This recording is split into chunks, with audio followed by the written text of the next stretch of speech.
Hey witches, welcome back to the channel. It's the Wyld Wytch here. I hope that you're all doing great and taking care of yourself.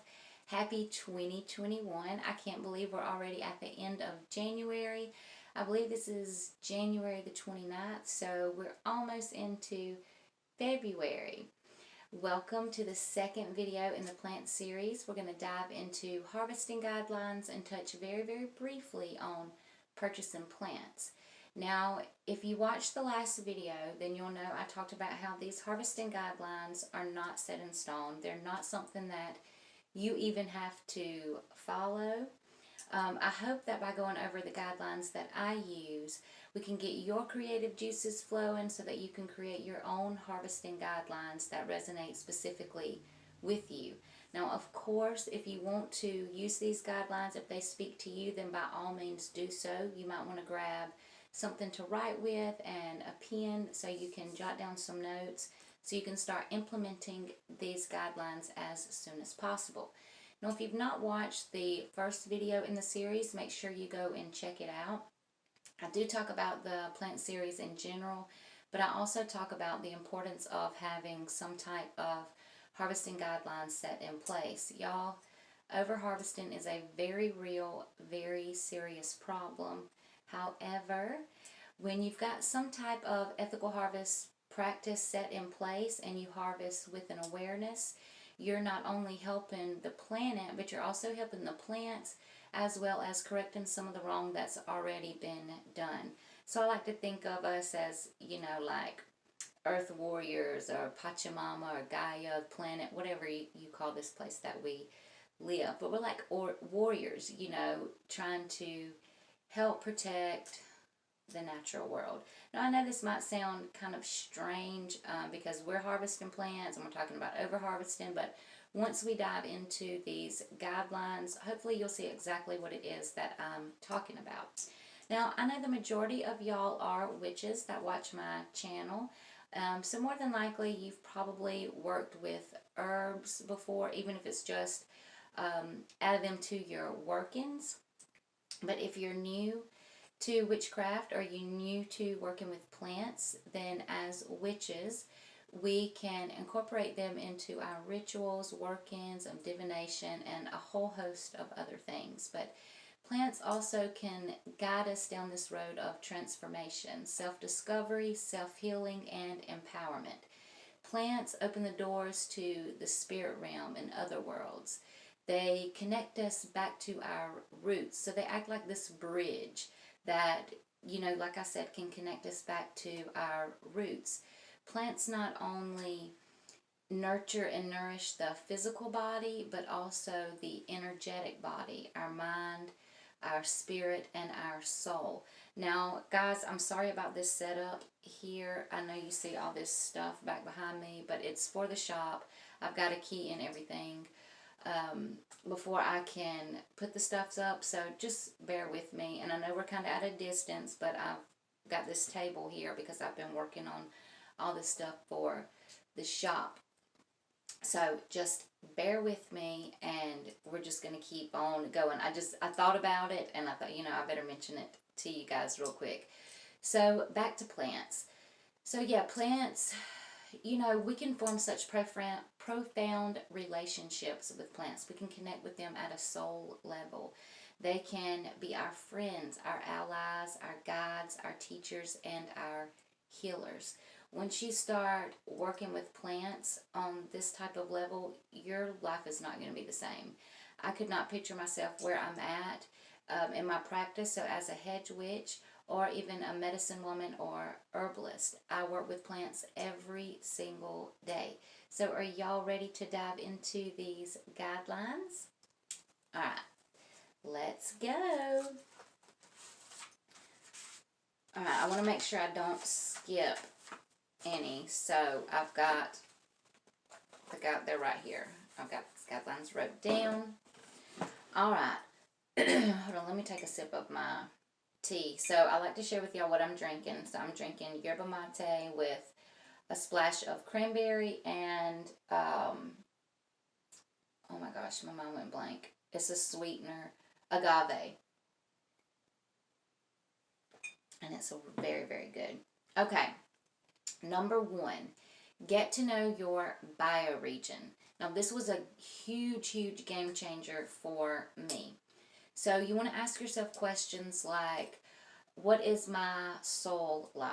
What are the climate patterns, climate changes like? So, you want to think about your precipitation, humidity, temperature, rainfall, and even sunlight. What are your seasons like? What's your plant zone? What's the history of the land? What were the first people? Or who, not what, who were the first people on the land and how did they treat it? What's the land like now? How is it currently being treated? What are the plants in your area? So, what's the flora and fauna like? You can ask yourself, are these plants invasive? Are they native? Are they introduced? Or are they endangered? What animals live in your area? What animals used to live in your area? Like what ones are endangered? What ones, excuse me, what ones are endangered? What ones are extinct? You can learn so much about your area and even your state, the history of the land. For an example, we have this huge, huge desert where I live, but a very long time ago, it was actually a rainforest that was very, very similar to the Amazon rainforest. There was volcanic activity. There were two seas that were back to back. So, it's a desert now. It was this huge, lush rainforest. So you can find out so much about, the land, the history of it, the people that were there. Like I've learned so much about some hunters and gatherers that lived here. And I also got to know the animals. I've got to know the spirits of the land and just form a much deeper connection. So, like I said, this one was a huge game changer for me. All right, number two, ask permission and know laws. So, if you plan on harvesting anywhere besides on your land, your family's land, or in your yard, you have got to ask permission. I don't care if your neighbor's got this beautiful patch of plantain and dandelions and you know that they cut grass every Saturday and it's, Friday evening and you want to go harvest these plants. Do not do it unless you get permission. You can get charged with vandalism and trespassing. So if you don't get permission when you harvest plants, that is considered vandalism. So instead, you could offer a trade. So like I said, your neighbor might be planning on cutting grass or weeding those weeds, what they consider weeds, and go to them and tell them that, hey, you know what, I will weed those for you if I can have them, because those are the plants that you want anyway. So it's not like you're having to do a whole bunch of extra work. You plan on, asking for those plants. So you might as well. You could also offer to give them something or make them something with the plants. Maybe they are interested in plants. You don't have to tell them anything about witchcraft or tell them you're a witch or anything like that. But you could offer to make them food. Maybe they're interested in wild food. Maybe they're interested in home remedies. Maybe they're wanting to learn how to start making their own home remedies or using, their own home remedies. So you could offer them something like a plantain and dandelion salad. You could make dandelion fritters, dandelion oil, or you could even make a plantain salve. Or maybe you know that they're an avid coffee drinker, so you could roast some dandelion roots and give that to them as a substitute for coffee. Now, you also want to know your local laws for your specific state. Sometimes you're required to have a permit to harvest. Now, I don't know what your state is. I don't know your laws, but a few of the states that I've harvested in, that I've checked on the laws, you don't require a permit as long as you're not taking native plants. You have no intention of selling the plants that you harvest, and you're only taking amounts for you, like so for personal use. So you don't require a permit as long as you follow those rules. Now, some places do require a verbal or written permission, so you just want to check your laws. I'm not sure who you'll contact for your state, A starting point for you might be who I contact. So I have to contact the USDA Forest Service District and find out, from them what their laws and regulations and things like that are. Now, you do want to check with them because they might can offer you a printout or information on poisonous plants. They might even have a list, of the native plants and even safe areas for you to harvest. So it's a good idea to check and make sure, that you don't require a permit. So number 3, have a plan before harvesting. So you always want to know what is at risk, what's on the watch list, and what's endangered, and you want to leave these plants alone. Instead, you could grow them yourself, or you can buy them from a local farmer or a vendor like a vegetable stand, fruit market, something like that that's in your area. Sometimes, or well, for me personally, a lot of times they change locations. So I normally get like my local vegetables and that kind of stuff from a farmer's market, and they change every month. It's in a different location.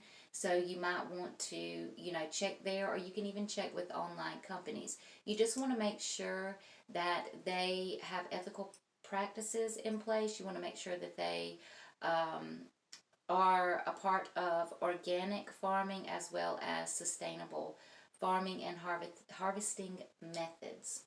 Now, you also want to know where it's safe to harvest. You don't want to harvest in anywhere that's not safe. So you want to avoid brown fields, places that's been sprayed with herbicides, pesticides. You want to avoid places where wastewater runoff is. You want to avoid highly polluted areas, polluted waterways. You want to avoid high animal traffic areas, places near like chemical plants, water treatment facilities, and you want to stay at least 30 feet away from roadways, railroad tracks, sports centers, and golf courses. You can find plants all over the place. Even if you are walking through town, like look in between the cracks and you'll notice there's plants growing there. So there's so many places that you can harvest plants from. So don't let this discourage you, the places that I said don't harvest from. This is just to keep you safe. Okay, number 4, be in the know. Now what I mean by this is to always be aware of your surroundings. You want to know what is going on at all times, especially if you're, a pretty good distance from your house. You want to know what's going on. You want to be aware. You want to know what animals are in the area. And also when I go places like deep in the forest where people like to hike or people hunt, people also like do off-roading, I like to know what kind of crimes and stuff has been committed there, because y'all, people's crazy, but that's a whole different other story. So you want to know your weather patterns. You want to know what items you need to take to keep yourself safe and to also harvest ethically. So you want to take things like field guides, a first aid kit, a notebook, harvesting tools, and something that you can put your plants or whatever it is you're harvesting in. So I like to use a basket. So I take all of those items with me. Now if I'm going to be away from the house, I also take food and water, and I like to take maps, compass. That way, I if I do get lost or stuck wherever I'm at, I can, try to find my way back. I know the area. I've got a map, and I even like to take, well, it's over there. I have this big backpack that I like to take that has like survival gear in it as well, with enough items and things that can keep me safe and protected for at least a week. But that's only if I'm going way out, if I'm several hours from the house. And other than that, like if I'm harvesting in my yard, I just take my field guides and my harvesting tools. Now, for me personally, I can't draw to save my life. So I also like to take a camera. That way, if I'm out and, I'm looking for plants, Maybe I have a list of some that I need to harvest, but maybe I'm keeping an eye open for plants that I don't know. I want to be able to identify these plants later. Then I'll take pictures of those plants, so, you know, for easy reference, because like I said, I can't draw. If I try to figure out what a plant is based on my drawing, we're going to be in a world of trouble, because, like, I'm terrible. So you also want to dress appropriately, wear the right clothes, and take some bug spray. I know this is a very simple one, but y'all, the first time I went out harvesting, I was so excited to go from my area, you know, because I normally harvest in the beginnings in my yard and, you know, around places that are very familiar to me. So when I was going way out into this big forest, I was so excited that I grabbed my first aid kit, of course, but I left my bug spray because I had made some bug spray the night before for us to take with us. And I get out there and I couldn't find it. I realized I'd left it at home on the counter by the refrigerator. So I ended up getting tore up by mosquitoes, and I had so many ticks all over me. Like the first tick, I remember I felt something on my face, and so I wiped my hand and there was this tick crawling on my face. But yeah, I had so many ticks on me. So make sure that you take bug spray. Now, if you're interested in making like your own natural homemade first aid kit with plants and natural products, comment down below and let me know.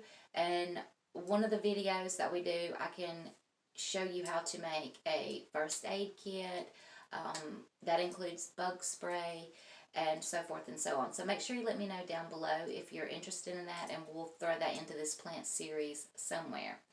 Alright, I think I'm on number 5. Okay. You need to identify the plant without any doubt. So any plant that you intend to harvest, you need to be able to identify it 100% without any shadow of a doubt. This is very serious, y'all. Like, I'm for real. Any plant that you're going to harvest, be able to identify it. Not 90% sure, 95% sure. No, no, no. 100% sure before you harvest that plant. I have this rule that I use. It's kind of silly, but it's very easy to remember. And I use this every time I go harvesting. I will always use this one rule, so I want to share it with you guys. So if you're not taking notes, you might want to jot this one down.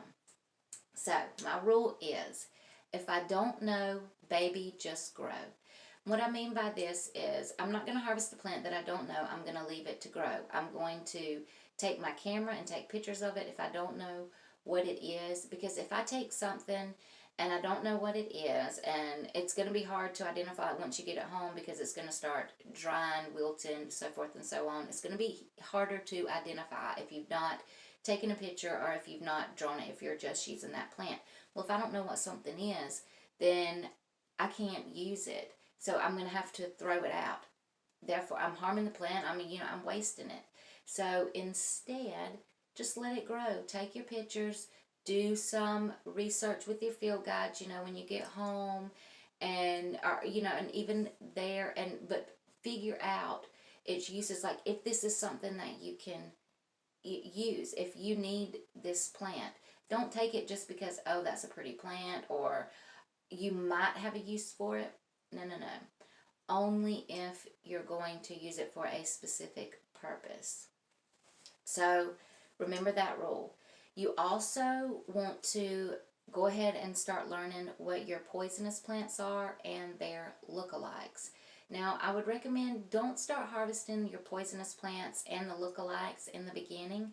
Go ahead and start harvesting plants that, you know, are easier to identify. So you want to leave the poisonous plants alone and their lookalikes until you've been doing this for a while. I'm definitely not saying don't harvest poisonous plants, because as witches we tend to work with poisonous plants. I love working with poisonous plants, and a lot of my allies are poisonous plants. However, I did not start in the beginning harvesting poisonous plants, because some poisonous plants will kill you graveyard dead. Like, this is no joke. They will literally kill you graveyard dead. One itty bitty nibble will kill you. So, you need to take the necessary precautions to keep yourself safe. Some you have to harvest a certain way, like it can't touch your skin, you know, whenever you start to harvest it. Like you don't want any sap to get on you, or any milky like latex to get on you or anything, because it can absorb into your skin. And like I said, some are very, very deadly. Now, some are just toxic and will make you really sick. But that's why it's important to know this plant, to do your research, to use your field guides. You know, even look online. But do your research. If you do look online, make sure you're using credible sources. Don't use like Wiki and places that are not credible resources. Maybe look at .net and .org places over .com places, but do your research, y'all. It is so important, and I would feel like the most shittiest person in the world if something happened to you guys because you decided to not know this poisonous plant 100% and you decided to ingest it, or you decided to burn it as incense, or make an oil that you're going to use all over yourself. You know, just please, please, please do your research. Make sure you know exactly what it is. Also, any plant that looks similar to the poisonous plant, don't harvest it either. So maybe you want to harvest some wild carrot. Excuse me, but you're not 100% sure. You think that's wild carrot, but you're not really sure if that is or not.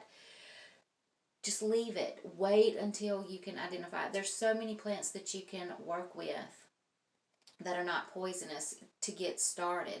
You know, if you're just dying to work with this poisonous plant, maybe try to connect with the plant's spirit without actually touching the plant. And then once you've been harvesting for a while, then start, you know, working with the plant. Once you've done tons and tons of research on those poisonous plants and its look-alike, then start working with it. Again, I love poisonous plants. A huge majority of the plants that I work with are poisonous for my hedge riding side of, you know, my practice. So, yeah, just use common sense, guys. Okay, the next thing is never, ever, ever ingest a plant without being able to identify this plant 100%. I don't care if you're meditating with that plant and you feel like that plant is telling you to take a little bite. Do not do it. And this goes for all parts of the plant. Don't do it. So when you first start harvesting, you want to start out in your yard. If you don't have a yard, maybe you live in an apartment complex and you don't have your own yard, then go to your local parks, go to local hiking trails, even walk around town. You know how a lot of towns have plants, you know, start walking around and start identifying. Just because you're going to start learning how to identify plants doesn't mean you have to start harvesting them right then. But a great place to start is in your yard, or, you know, like I said, your local parks. And then you can expand your searches after you can identify the plants in your yard. Now, whenever you're starting to identify plants, you want to take, you know, your notebook, you want to take a field guide, and you want to study this plant's physical characteristics, patterns, their signatures, and even the plant's spirit. You want to look at all parts of the plant. You want to look at the overall structure, the size of the plant, the shape of the plant. You want to look at the leaf, the type of leaf. You want to look at the edges. You want to look at the color, the size, the shape, the arrangement of the leaf. The same thing if this plant has flowers. You want to look at the structure of the flower. Look at the petals, the size, the color, the shape. Does it have stamens? Like, ask yourself questions. What does this stem look like? What do the roots look like? What are the fruit, the seeds? Ask yourself all of these questions. So you want to study the plant that you're wanting to identify, or the plant that you're wanting to harvest. You want to study it in all seasons. That way you know exactly what the plant looks like in each stages. And take notes. You know, you also want to learn the common name, the folk name, and the botanical, scientific, or Latin name of a plant. The reason we learn, well, first let me say, you don't have to memorize the Latin name of a plant. But you do want to write it down in your notes. You know, whenever you start making notes, you want to be able to write it down like this. Like I keep plant information in this. Ow, I hit myself in the face. Anyway, so you want to write down the scientific name. And the reason that you want to do this is because in any field guide that you use, in any part of the world, this Latin name is always going to be the same. It doesn't matter where you're at. Um, it doesn't matter what book that you're using, what website that you're using. The Latin name of a plant will always, always, always stay the same. Now, the common name and the folk name can vary from place to place, especially the folk name. So I grew up knowing and learning a lot of plants, but by their folk name, because that's what my family did. But then when I moved to different parts, like when I grew up and got older and moved away, and I was learning, about plants in different areas. A lot of times these plants were different. So one of my very, very dear friends, Nightshade Moon, who's another witch on YouTube, we talk about plants all the time. We're always like showing each other plants. And I can remember there's this one plant that I work with and use. It's called henbit. But she calls it something completely different, and we really didn't know that we were talking about the same plant until we seen pictures. We seen each other's pictures, and then we could tell, okay, this is the same thing, but different areas calls the plant different things. So that's why you want to write down the common name and the folk name. For example, I'll just give you an example real quick. So let's say calendula. So calendula's Latin name is Calendula officinalis. Okay, the folk name, people call it Mary's Gold or marigold, which is actually not a marigold. They also call it pot marigold.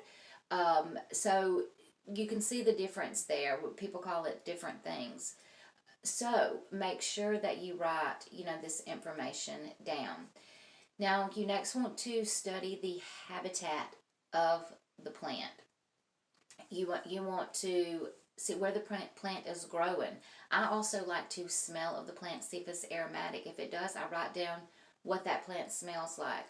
I also write down like how the plant makes me feel when I'm around the plant. If something comes up, maybe a memory from childhood pops up into your mind while you're studying these plants' characteristics and patterns, write that down. Anything that comes up when you're out there with the plant, write it down. And you want to be aware whenever you're when you're studying the plant, when you're out in the plant's habitat, you want to study with an awareness. You want to tap in to your surroundings.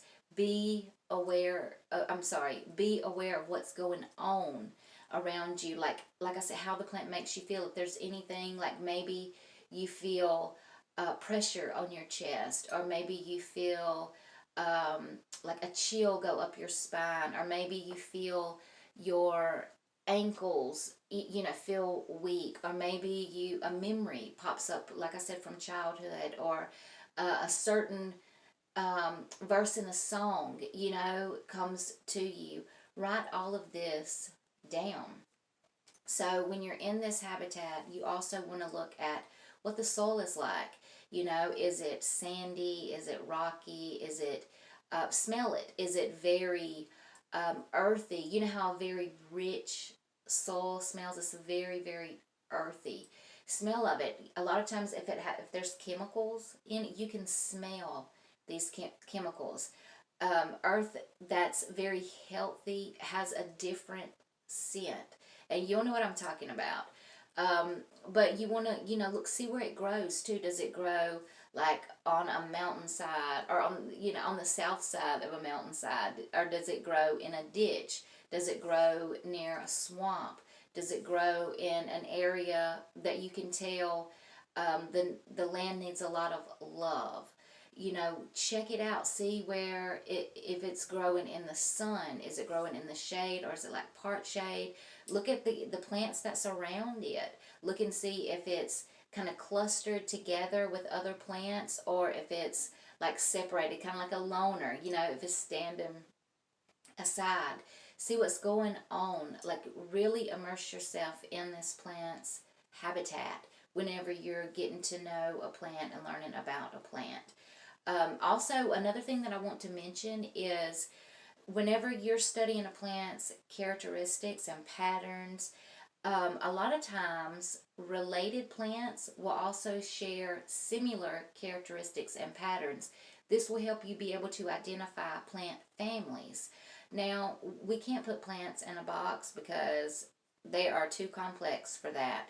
So that's why I said, you know, sometimes it's not all the time, but you'll notice a lot of, let's just say, the mint family. You know, a lot of plants in the mint family all share these same characteristics. The stem, the leaves, they all share the same patterns as well. Air plants share the same patterns. They're tall and like expansive, like they're reaching out into the air. So a lot of earth plants are stocky and sturdy. So, you know, really, really, really hone in on the area that the plant's in and the plant. Okay, let's see. What am I on? Number 6. Okay, form relationships with plants. So you know how it is when you first start to meet someone like that you've never met before, like you're trying to get to know this person. Well, this person has to try to get to know you as well. It's the same thing for plants. You have to get to know the plant, and the plant has to get to know you. The plant will communicate with you just like how we communicate with people, except they're not going to communicate the same as you and I. Plants have their own language, and it's up to us to feel trying to communicate, you know, with us. So you want to go to the plant's natural habitat, like I said earlier, you know, to truly get to know a plant, to be able to form a relationship with plants. You have to sit with the plant. You have to go out in the habitat with this plant and sit with it. Be present. You've got to study the characteristics, study the patterns, study the signatures, and definitely study the plant's spirit, you know. And when you go to work with this plant, to meet with the plant, just like you would meet with a person, introduce yourself. You know, it might feel a little silly at first, but hey, my name is Wyld Wytch. How are you? You know, talk to the plant, sit in front of the plant, and ask a question. You know, ask this plant if you're just trying to learn something about the plant, then ask. Or if you want this plant to be your teacher, to teach you all kinds of information, then ask. Ask that, then be still, go inward. You want to listen and feel with your heart. You want to see with your third eye. You want to meditate with this plant, connect with this plant, share energy. You'll feel this energy exchange going on. It might take a little while for you to notice this because plant communication is subtle. Now, you will have some plants that's like, hey girl, hey! You know, here I am, girl. I want to talk to you. I want to share everything with you. And then you've got some plants that are like really shy and timid, and they're like, hey, go over there. He wants to talk to you. He has something to say. But if this is new, you know, connecting with plants, communicating with plants, if this is something new for you, you might not realize how they're communicating first. Like I mentioned earlier, you might see an image flash in your mind, something from childhood.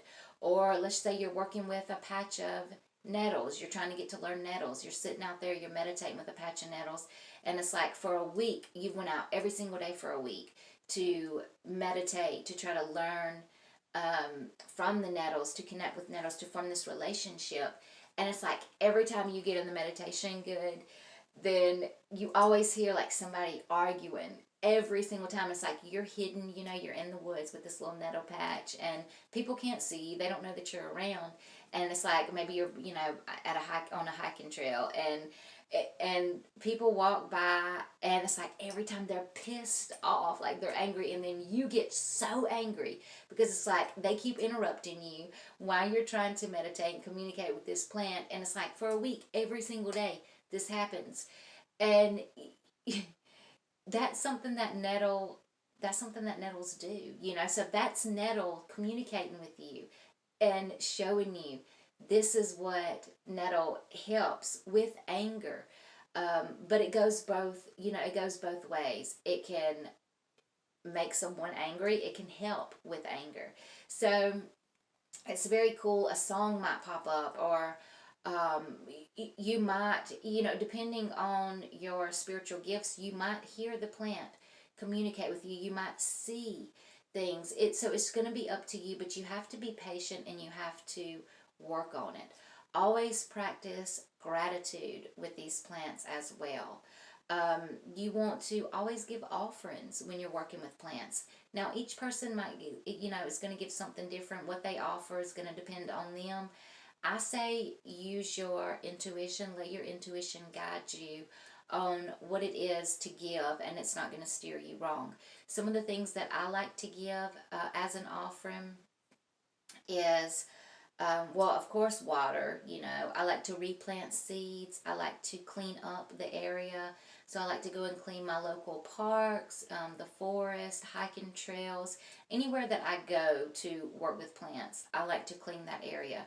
But also, I've taken another step further where I have gotten in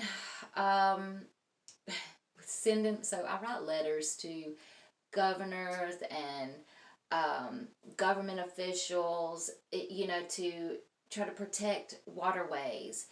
Maybe they're trying to do a pipeline, and you know, you've got these indigenous people there that this is their land, you know, their ancestors. It can, you know, they can trace their ancestry all the way back, and all of their ancestors have lived in this land. This is sacred land, and they're trying to fight to protect this land. And guess what? Guess who's getting a letter? Because I'm about to help. You know, I also like to write letters to help protect animals that are in danger, plants that are endangered. There's just so much that you can do. You can help stop fracking. You can help, like I said, with pipelining, with oil. You know, there's so many things that you can do to show your support. You can also make food for the animals, like birds. You know, your local wildlife. See what things that they eat and make something. Like we make little bird and squirrel cakes out of bird seed and peanut butter and stuff. But you can do that. You can also put eggshells down around the plant. Some people like to do cornmeal around the plant. I like to make a plant blend out of different plants. I grind into a powder, but the plants are very good to enrich and nourish the soil. I also make a fermented liquid that I use every so often, you know, on the plants. It's very, very good for them. I like to bury crystals that I know are good for the plants. I like to bury them as well. Hold on, I need to sip. All right. I also like to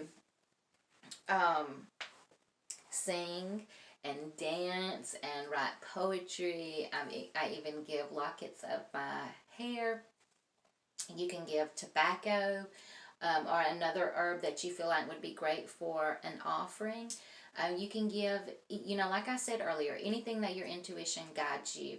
However, the only thing that I ask of you guys is to please do not give anything that's going to harm the plants or the animals. So this is pretty much common sense, you know. Don't take a jug of milk out there and pour all over the roots of a tree, or, you know, something that's going to hurt the animals and the plants as well. Stay away from that. All right, what are we on? 7. All right, so number 7, know what and when to harvest. So you want to ask yourself, what do I need the plant for? What part of the plant do I need? How much of the plant do I need?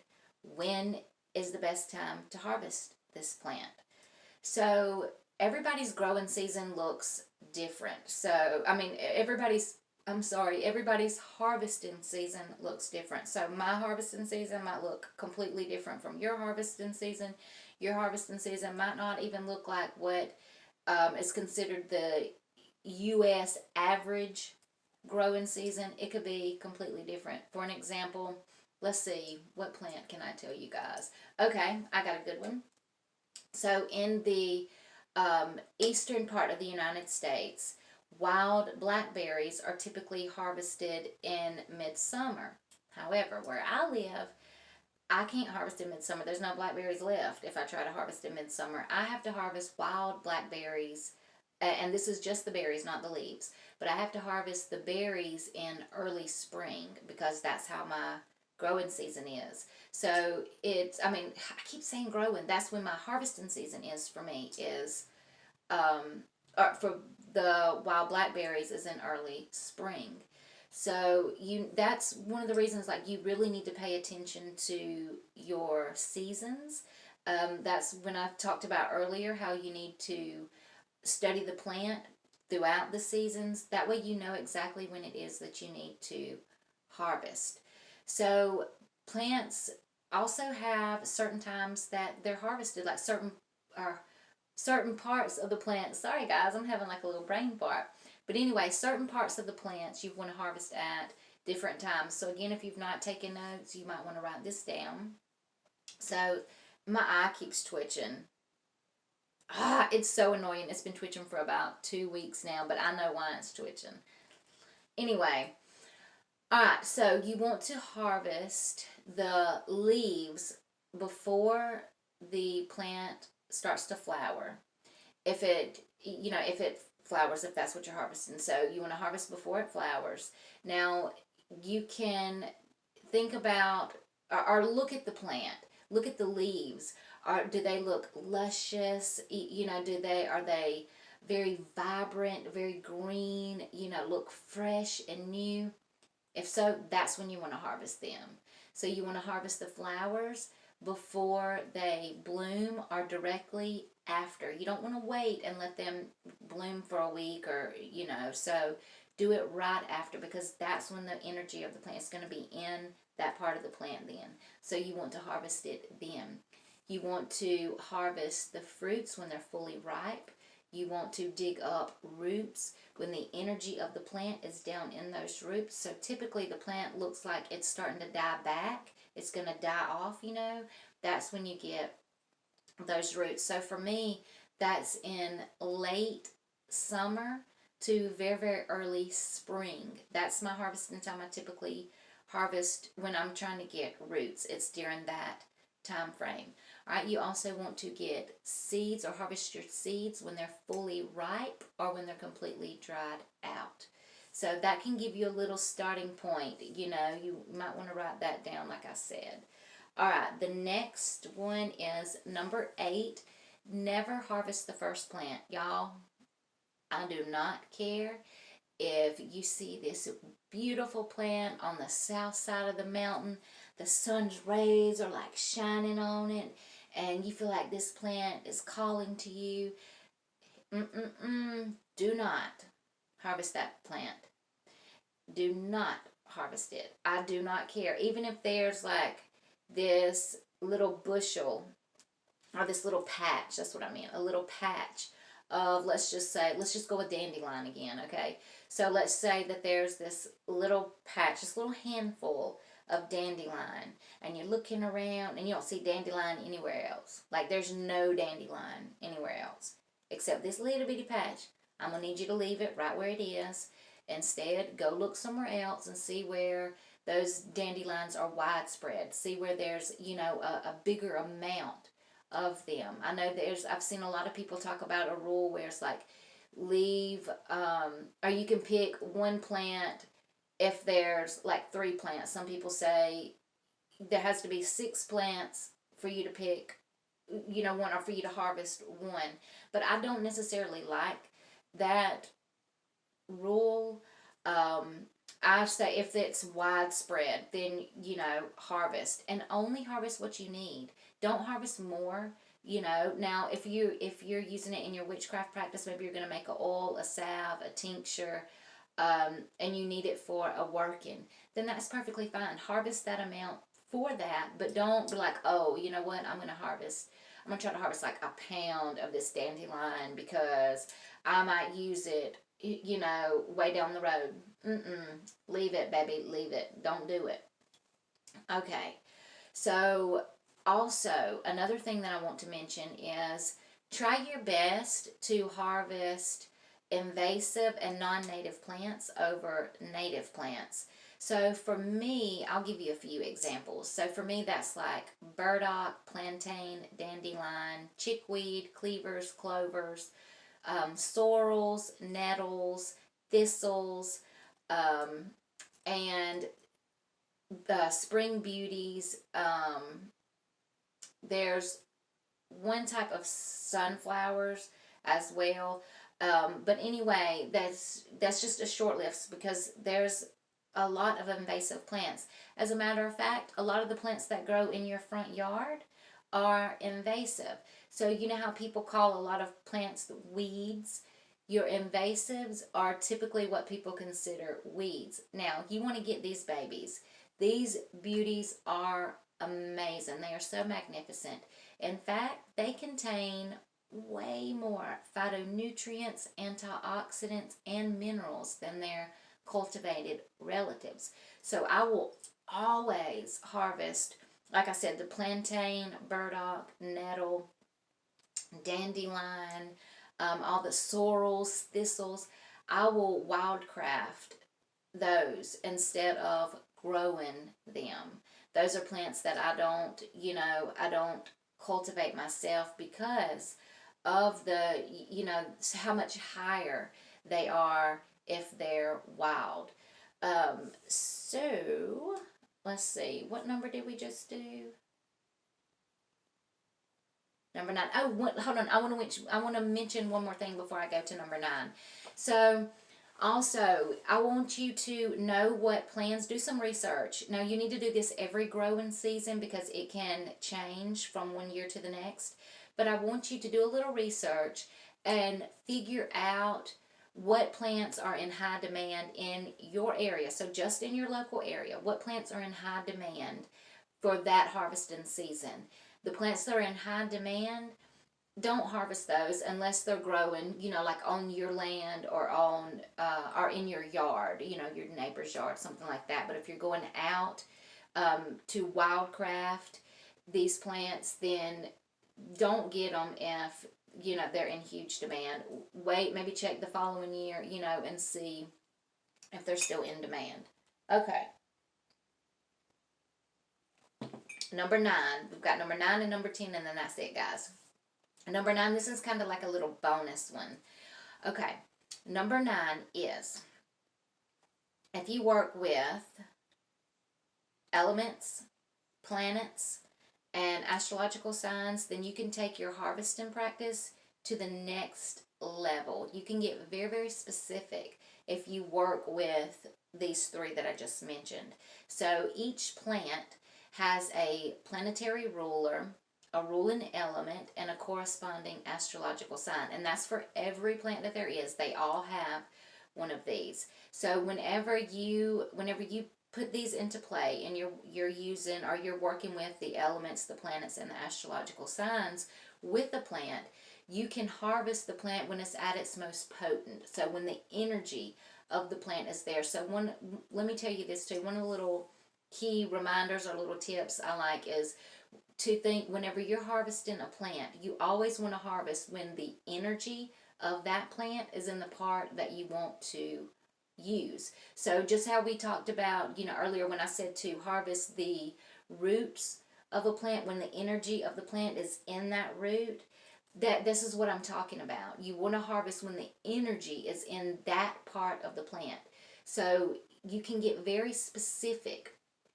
You can even break it down to harvesting a certain day, or even, like we know we can do the certain plant at a certain time, part of the plant, but you can also break it down to the specific hour to harvest, if morning, night, whatever, you can really, really break it down. So I will give you an example of this. Here, again, you might want to write this down. Okay, so the roots are ruled by the element earth. The leaves are ruled by the element air. The stem or stalk of a plant is ruled by the water element. The fruit and seeds are ruled by spirit or the ether. And the flowers of a plant are ruled by the fire element. So all of those, as witches, the earth element also corresponds to the north, and it corresponds to a certain time of the day. It's the same thing with each one of these. So you can see how certain parts of the plant are ruled by certain elements, but also certain plants correspond with certain elements, like I said, astrological signs and planets. And you can get very specific because our bodies are also ruled by elements. Like we have, even though, say for instance, I'm an air sign, but I've got all elements in my body. I have, and so do you. We also have corresponding planets and astrological signs as well. Certain parts of the body are governed or ruled by these. Certain organ affinities or body systems, your structures are also ruled by these. So it's very fascinating when you start connecting all of these together. Another thing that I like to do is find corresponding crystals with the plants, and all of these I just mentioned, the planets, the elements, and astrological signs. There's corresponding crystals and even tarot cards. So you can, once you start working with plants and start getting to know them, you'll start to learn their corresponding element and planet and crystal and tarot card and all of these, and it paints this beautiful picture, and it really takes it to the next level. So I'll give you an example. All right, we're going to use calendula again since we used it earlier. All right, so calendula is ruled by the fire element. It's ruled by the sun. It's associated with Leo, and it also corresponds to the water element for what it does to the body, how it affects the body, what it governs, what it will treat. So if I'm going to harvest calendula, since I know it's ruled by the fire element, it's ruled by the sun. One, this tells me where its habitat is going to be. I'll be able to find its habitat a lot easier. Number two is I would harvest this plant. I could break it down to the specific hour, the specific day. So, the sun rules Sunday. So I would harvest this plant on Sunday. Also, I know that the sun rules the plant, so I would want to harvest the plant when the sun is at its peak, when the sun is at its strongest in the sky. And you can break that all the way down to the hour of when you want to harvest this plant. And then it depends on what part. So say you're harvesting, let's say the flower of calendula, then you would know exactly when to harvest, because you look at the energy, just like we talked about earlier, the energy of the plant. So when is the energy going to be in the flower heads of this plant? Well, we know right before it flowers or right after. So you can keep an eye on that and start looking, okay, so I'm going to do it on, I'm going to check every Sunday, and more than likely I'm going to go ahead and harvest it when it's closed, before it's bloomed. So I'm going to check that, and I'm going to get it when it's at its peak. And the same thing applies. You've got the moon that rules certain plants that you would harvest at night in certain parts, depending on what planet is ruling as to what time that you want to harvest the plant. So I hope this makes sense. Okay, the next one is number 10, I think. Yeah. All right, you want to know where your plant comes from if you're purchasing plants. Now, this is the guideline that I was talking about that was going to be on purchasing plants. So, you want to ask a lot of questions. And I know this might sound annoying at first, and you might, I don't know, maybe you're like shy and you really don't like asking questions. You don't want to put people on the spot, but I don't care. Ask questions anyway. You want to know where that plant comes from. You want to know where it's grown at, how it's grown, because y'all, a lot of plants come from other countries that are not regulated at all. So what this means is, um, well, for one, they're not ethically harvested. Some are even harvested illegally, and that don't serve nobody. That's just hurting the plants and where it's coming from.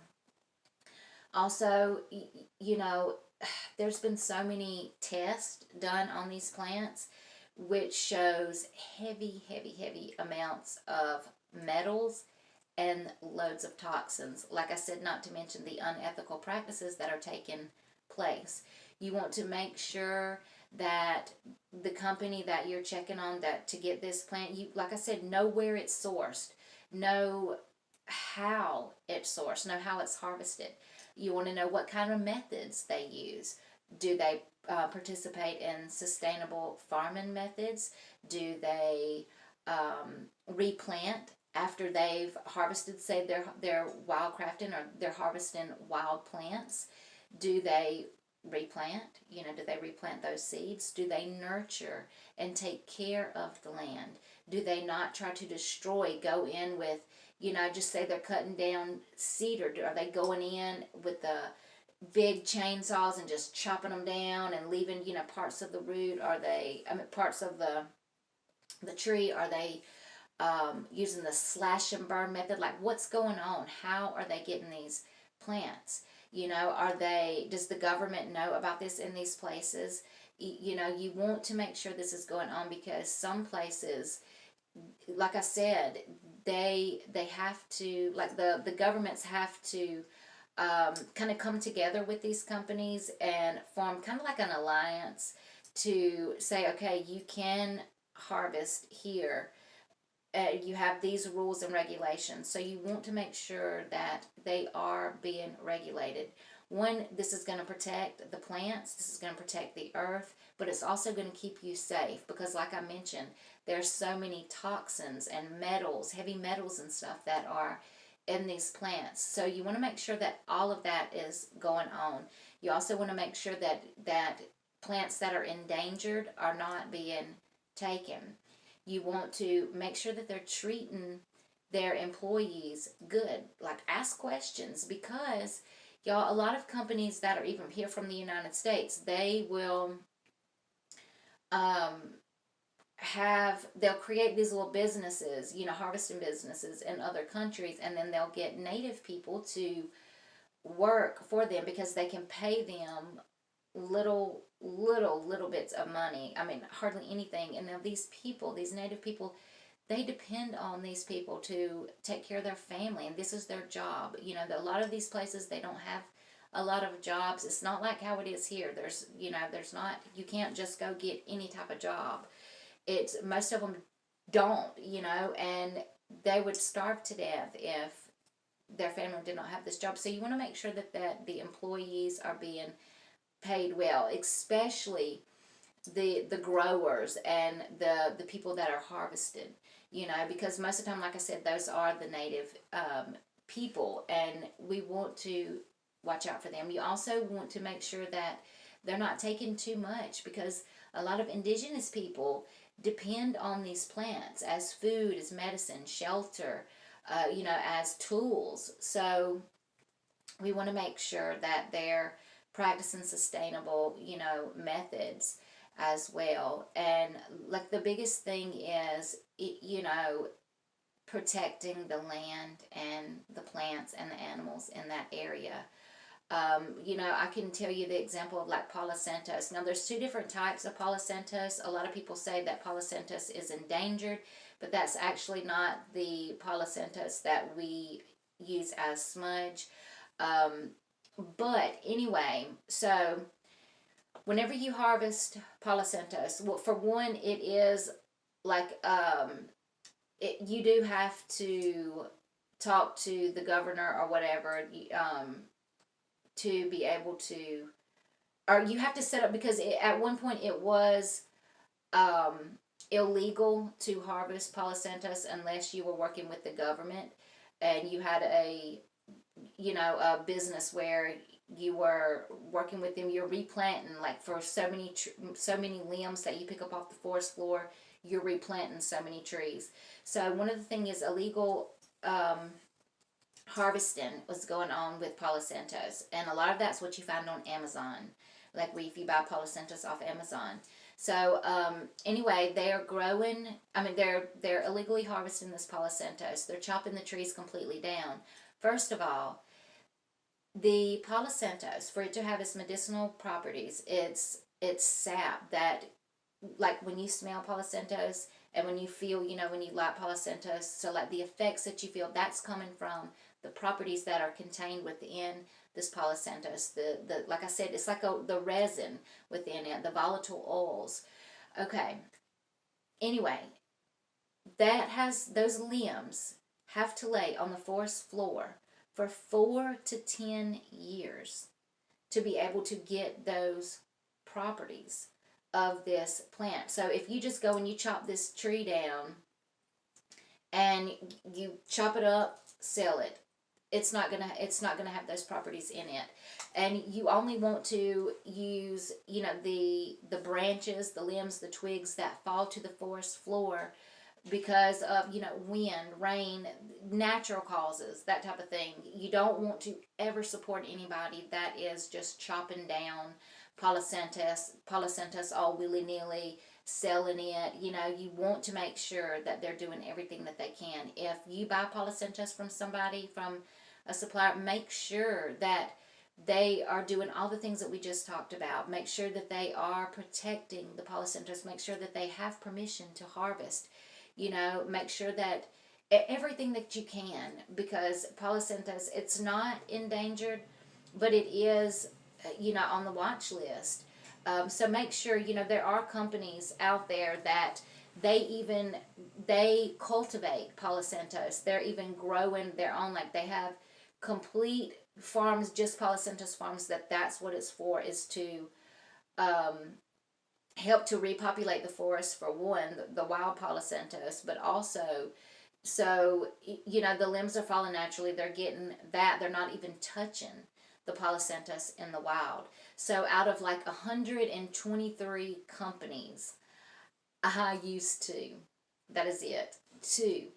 Because I want to make sure I'm doing my part and I'm supporting ethical companies that do care about the earth. You know what I'm saying? Like, that's so important to me. So ask questions. Like I said, a lot of these places, like on Amazon, places like that, you find Palo Santos that's super, super cheap.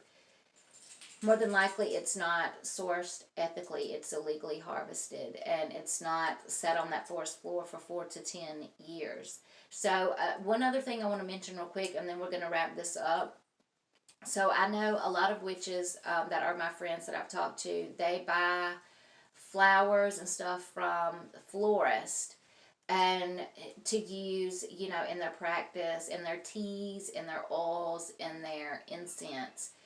Now, if you're buying the flowers and stuff to give as an offering to your ancestors, your spirits, anything like that, then by all means do that.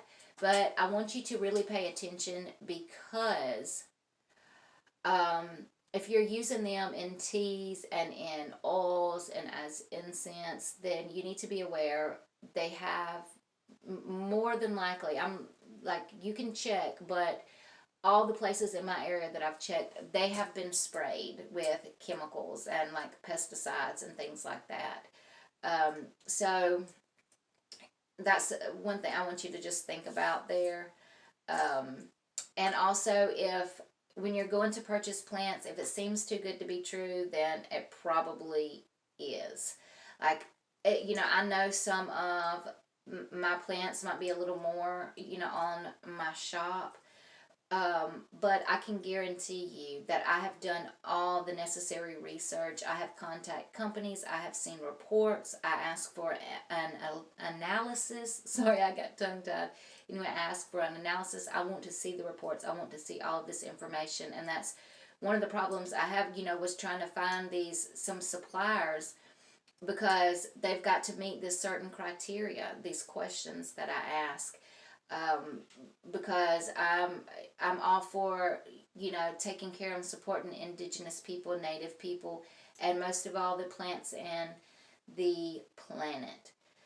So guys, I hope that you enjoyed this video. This is it. These are the guidelines. I know it might seem like a lot of information, especially when you first get started. You might feel overwhelmed, but guys, please don't. Be patient. Take one day at a time and take one plant at a time. Once you know how to identify like leaf patterns, shapes, structures of plants, all of this information, like the basics to get you started. Are they dicot, monocots, all of this to get you started. Then learn one at a time and then expand to, you can learn 5, 10 a month if that's what you want to do. But learn everything that you can about the plant, like form relationships with them. Make sure that you do your research. Make sure that you get your field guides. You can even look online. I know I've seen some free charts, like plant identification charts, like the leaves and flowers and to look for. There's free ones online you can print off, and then you can create your own materia medica. I've got that one, and I've got a huge one over here that's about this thick. So anyway, guys, if you have any questions, drop them below. Make sure that you subscribe. Turn on that little bell notification if you're interested in this plant series. I looked at my analytics, and the majority of people that watch my videos are not even subscribed to the channel. So please, guys, make sure that you subscribe if you're interested in my channel. To all of you that's been supporting me, to the new subscribers, I love you guys so much. Until next time, I hope that you fly high, witches. Peace, homie!